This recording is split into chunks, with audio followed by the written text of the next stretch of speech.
Assalamualaikum warahmatullahi wabarakatuh. Perkenalkan ya, nama saya Muhammad Mustaqul Hakim.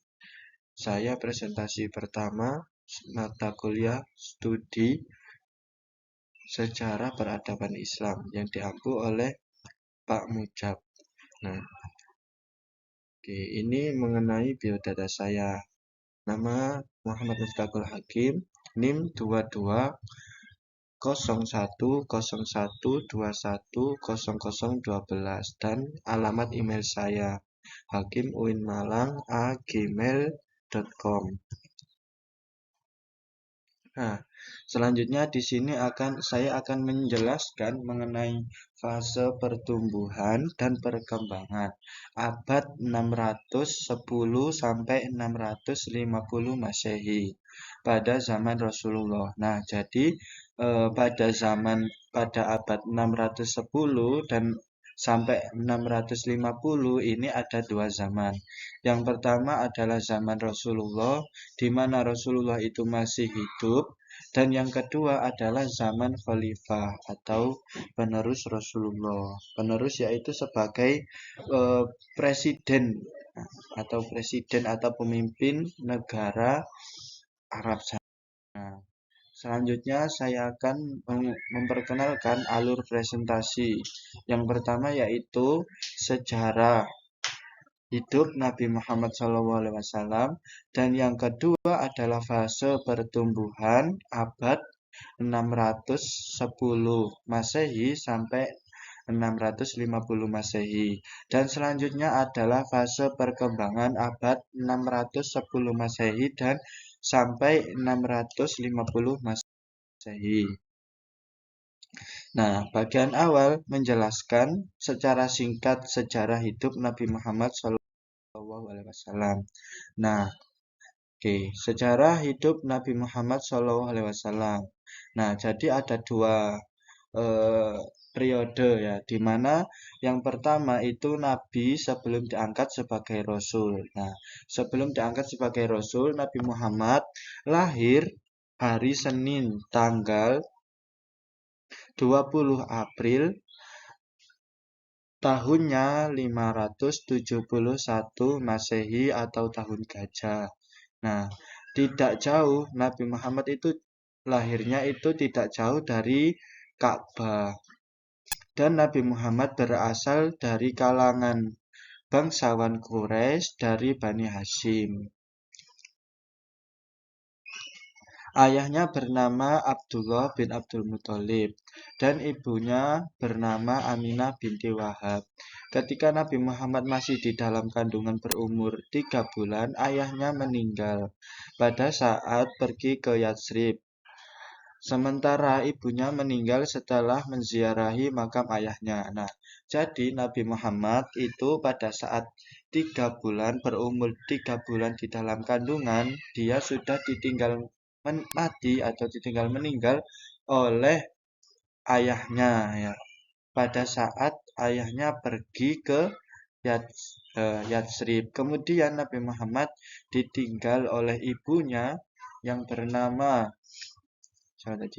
Aminah, bernama Aminah, pada saat ibunya menziarahi makam ayahnya. Ketika itu Nabi berumur 6 tahun dan diasuh oleh kakeknya selama 2 tahun. Kemudian kakeknya meninggal dunia dan digantikan pamannya. Nah, pada saat Nabi ditinggal ibunya, itu Nabi berumur 6 tahun. Kemudian Nabi Muhammad diasuh oleh kakeknya selama 2 tahun. Terus kakeknya meninggal, kemudian digantikan oleh pamannya. Nah, jadi di sini ini banyak yang meniru bahwa setelah ibunya meninggal itu anak diturunkan atau anak itu diasuh oleh kakeknya. Kemudian setelah kakeknya meninggal, barulah si anak tadi diasuh oleh pamannya. Selanjutnya yaitu periode kedua. Periode kedua yaitu Nabi diangkat sebagai Rasul. Menjelang usia 40 tahun, selama 1 bulan Nabi Muhammad mengasingkan diri di Gua Hira untuk merenungi alam dan ciptaannya. Nah, jadi pada saat usia 40 tahun Nabi Muhammad itu mengasingkan diri ke Gua Hira. Dia merenungi alam semesta, semuanya direnungi. Semuanya ciptaan-ciptaan Allah direnungi. Akhirnya dan istri Khadijah mendukung dan membawakan bekal ketika Nabi berangkat ke Gua Hira. Demikianlah dilakukan oleh Nabi Muhammad setiap tahun. Ketika Nabi Muhammad berusia 40 tahun pada 17 Ramadan 611 Masehi, malaikat Jibril datang dan menyampaikan wahyu yang pertama dan sebagai simbol bahwa Nabi Muhammad adalah penutup semua nabi. Nah, jadi pada saat 17 Ramadan, tepatnya itu tahun 611 Masehi, Nabi Muhammad didatangi oleh malaikat Jibril. Malaikat Jibril menyampaikan wahyu yang pertama yaitu surat Al-Alaq ya. Yang pertama itu Iqra bismi rabbikal ladzi khalaq khalaqal insana min 'alaq Iqra wa rabbukal akram alladzi 'allama bil qalam 'allamal insana ma lam ya'lam. Nah, itu adalah ayat atau wahyu yang pertama yang diterima oleh Nabi Muhammad SAW. Nah, karena diterima eh, sebuah wahyu tadi, Nabi Muhammad menjadi simbol sebagai khotamun nabi anbiya atau penutup para nabi. Nah, jadi penutup para nabi itu sudah tidak ada nabi lagi setelah Nabi Muhammad. Artinya apa? Kalau ada orang yang mengaku sebagai nabi setelah Nabi Muhammad, maka dia adalah seorang pembohong atau dia mengaku-ngaku sebagai nabi. Karena apa? Karena nabi di sini itu sebagai khotamul anbiya atau penutup para nabi. Kesimpulannya, sejak kecil Nabi Muhammad SAW mengalami berbagai macam ujian dari Allah SWT. Akan tetapi Nabi Muhammad tetap bersemangat dan menyebarkan agama Islam hingga agama Islam dikenal sampai sekarang. Nah, jadi Nabi Muhammad ya kita patut meniru atau patut mencontoh keteladanan Nabi Muhammad. Nabi Muhammad sangat gigih dalam menyebarkan agama Islam. Nabi Muhammad sangat bersemangat, tidak mau putus asa ya, dalam menyebarkan agama Islam. Selanjutnya menginjak bagian kedua. Bagian awal menjelaskan secara singkat pertumbuhan agama Islam pada zaman Rasulullah. Fase pertumbuhan abad 610 sampai 650 Masehi. Yang pertama ada tahap-tahap dakwah. Tantangan kaum Quraisy, Abu Thalib dan Khadijah wafat dan tahun duka dan Isra Mi'raj. Tahun duka cita dan Isra Mi'raj. Yang pertama kita akan membahas tahap-tahap dakwah. Rasulullah berdakwah melalui beberapa tahap. Yang pertama secara diam-diam di lingkungan keluarga dan sahabat dekatnya. Kemudian diterima oleh istrinya Khadijah, anak pamannya Ali, anak angkat Zaid bin Harith, serta sahabat dekatnya Abu Bakar. Nah, jadi Nabi Muhammad itu awalnya itu Nabi Muhammad dakwah kepada keluarganya dulu dan sahabatnya dan kepada anak angkatnya. Kemudian si istri menerima. Lalu Nabi Muhammad melanjutkan dakwah yang kedua yaitu kepada keturunan Abdul Muthalib. Hal ini dilakukan setelah turunnya wahyu ketiga, surat Asy-Syu'ara ayat 214. Nabi mengumpulkan dan mengajak mereka supaya beriman. Yang ketiga adalah dakwah kepada semua orang setelah wahyu Allah, surat Al-Hijr ayat 94. Nah, jadi Nabi Muhammad itu melalui tiga tahapan. Yang pertama secara diam-diam kepada lingkungan yang keluarga sendiri, dan selanjutnya kepada keturunan Abdul Muthalib, dan selanjutnya adalah secara terbuka atau kepada seluruh orang karena menerima wahyu yaitu surat Al-Hijr ayat 94. Selanjutnya fase pertumbuhan abad 600. 510 Masehi sampai 650 Masehi. Tantangan kaum Quraisy. Nah, jadi kaum Quraisy itu menentang pada saat Nabi Muhammad itu apa? Nabi Muhammad itu berdakwah ya. Tadi kan dakwahnya tadi secara tiga tadi ya. Nah, itu semua ditantang oleh kaum Quraisy. Yang pertama membujuk Nabi. Karena kekuatan Nabi terletak pada Abu Thalib yang amat disegani itu, mereka meminta Abu Thalib memilih salah satu di antara, yaitu memerintahkan Muhammad agar berhenti dari dakwahnya atau menyerahkan kepada mereka untuk dibunuh. Nah, jadi Nabi Muhammad itu orang kaum Quraisy itu meminta kepada Abu Thalib karena Abu Thalib itu sangat disegani ya di kalangan kaum Quraisy. Sehingga mereka membujuk Abu Thalib untuk dikasih dua eh, apa dua dua pilihan. Yang pertama menyerahkan Nabi Muhammad untuk dibunuh atau menyuruh Nabi Muhammad untuk berhenti. Selanjutnya mengintimidasi. Karena gagal dengan cara membujuk, para pemimpin Quraisy melakukan tindakan-tindakan kekerasan lebih intensif dari sebelumnya. Nah, jadi setelah pembujukan tadi gagal, nah, tidak mau ya, maka mereka semakin menjadi karena tidak mau dibujuk untuk itu tadi. Selanjutnya yaitu pemboikotan di seluruh keluarga Bani Hashim.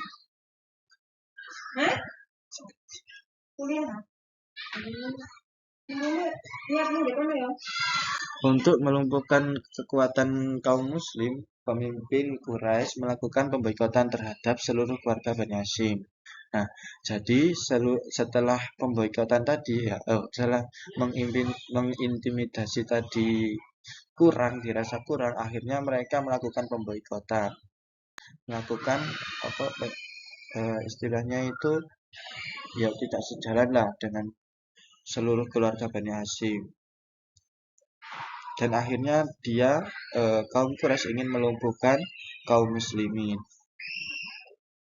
Nah, selanjutnya adalah wafatnya Abu Thalib dan Khadijah. Nah, jadi Abu Thalib ini adalah pelindung Nabi ya pada saat Nabi diboikot, dibujuk. Pada saat Nabi berdakwah ditentang, pelindungnya adalah Abu Thalib dan Khadijah istrinya. Selanjutnya adalah Abu Thalib wafatnya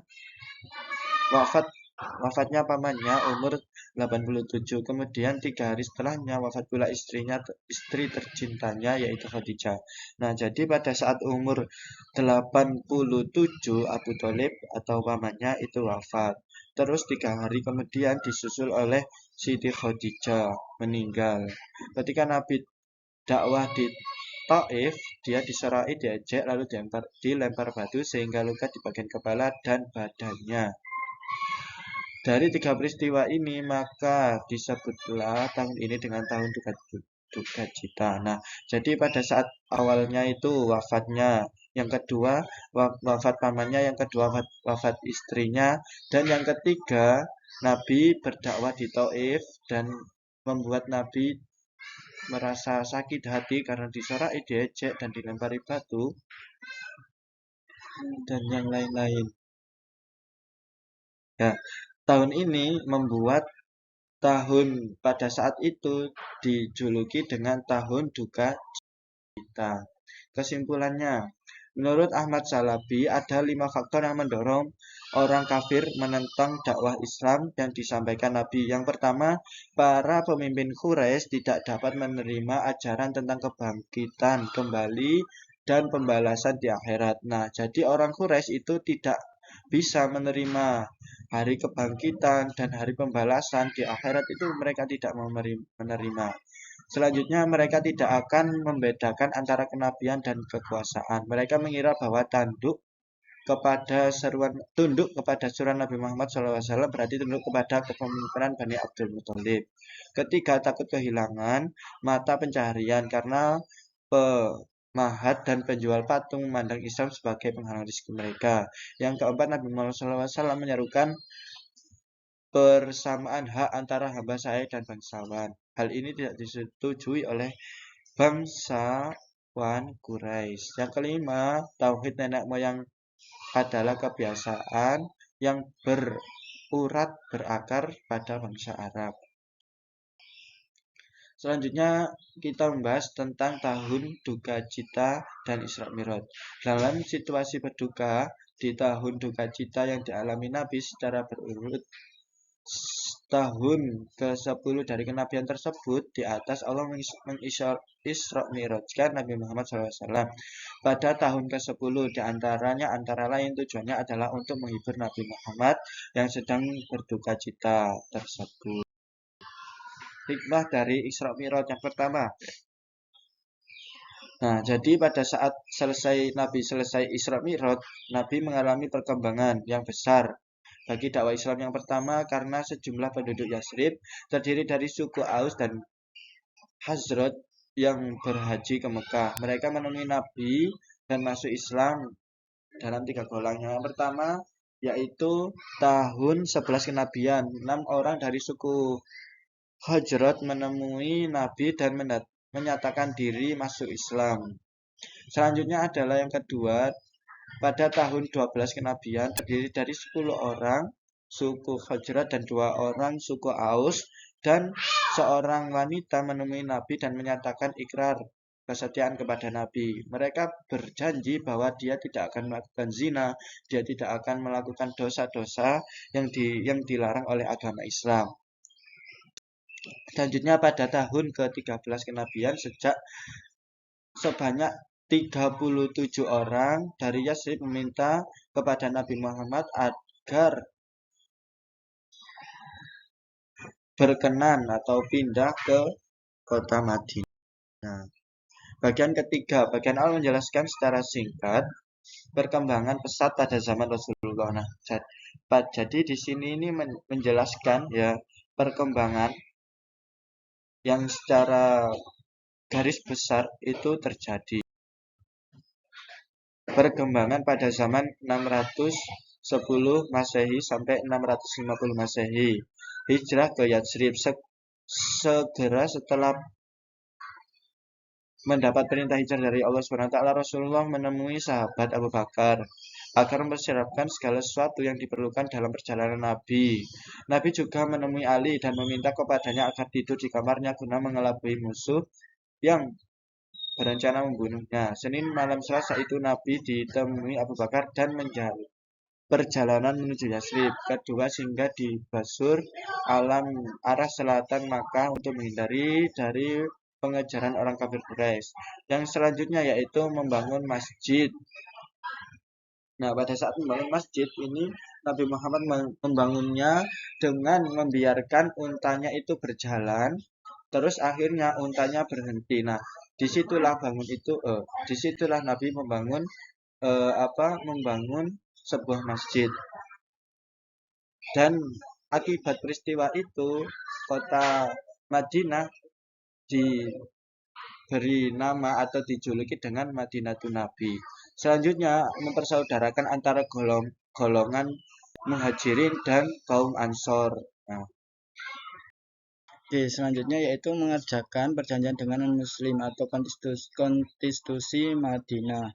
Nabi mengadakan perjanjian dalam piagam yang disebut konstitusi Madinah, yang isinya yang pertama, satu kelompok yang menandatangani piagam merupakan satu bangsa. Yang kedua, bila salah satu anggota diserang maka kelompok lain wajib untuk membelanya. Yang ketiga, masing-masing kelompok tidak dibenarkan untuk membuat perjanjian dalam bentuk apapun dengan orang Quraisy. Yang keempat, masing-masing kelompok bebas menjalankan ajaran agama tanpa campur tangan kelompok lain. Selanjutnya yang kelima, kewajiban penduduk Madinah, baik kaum muslimin, non-muslim maupun bangsa Yahudi, bisa membantu moral atau material. Yang keenam, Nabi Muhammad adalah pemimpin seluruh penduduk Madinah dan dia yang menyelesaikan permasalahan yang timbul antar kelompok. Nah, selanjutnya yaitu perjanjian Hudaibiyah. Perjanjian Hudaibiyah pada 6 Hijriah ketika Nabi haji sudah diisyaratkan. Nabi memimpin 100 kaum muslim berangkat ke Mekah bukan untuk berperang, melainkan untuk melakukan ibadah umroh. Akan tetapi penduduk Mekah tidak mengizinkan mereka masuk ke kota apapun alasannya. Mereka mengutus Suhail bin Amr menemui Nabi dan meminta agar umroh ditunda tahun depan. Akhirnya diadakan perjanjian yang dikenal dengan perjanjian Hudaibiyah yang isinya adalah kaum muslim belum boleh mengunjungi Ka'bah tahun ini, tetapi ditunda sampai tahun depan. Yang kedua, orang kafir Mekah yang ingin masuk Islam tanpa izin walinya harus ditolak umat Islam. Yang ketiga, orang Islam yang ingin kembali ke Mekah murtad tidak boleh ditolak orang Quraisy. Selanjutnya adalah gencatan senjata antar kedua pihak selama 10 tahun. Selanjutnya yaitu masa gencat atau apa peperangan atau gencatan senjata. Setahun kemudian Nabi ibadah haji ditunaikan sesuai dengan rencana. Banyak orang Quraisy yang masuk Islam. Setelah melihat kemajuan yang dicapai oleh masyarakat Islam Madinah, diantaranya Khalid, Khalid bin Walid dan Umar bin As, masa gencatan senjata telah memberi kesempatan kepada Nabi yang pertama mengirim utusan dan surat kepada kepada kepala-kepala negara dan pemerintah ke berbagai negeri lain yang ada saat ini untuk mengajak mereka memeluk Islam. Nah, jadi Nabi Muhammad itu mengirim kepada seluruh pasukan ya bukan seluruh ya, di berbagai negara untuk eh, masuk Islam. Bunyi kalau tidak salah bunyi atau isi dari suratnya itu aslim taslam, masuklah Islam kamu supaya agar kamu selamat gitu.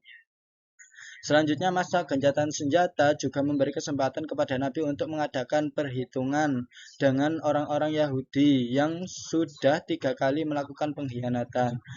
Yang ketiga, masa gencatan senjata juga memberikan kesempatan kepada orang-orang memikirkan hakikat Islam.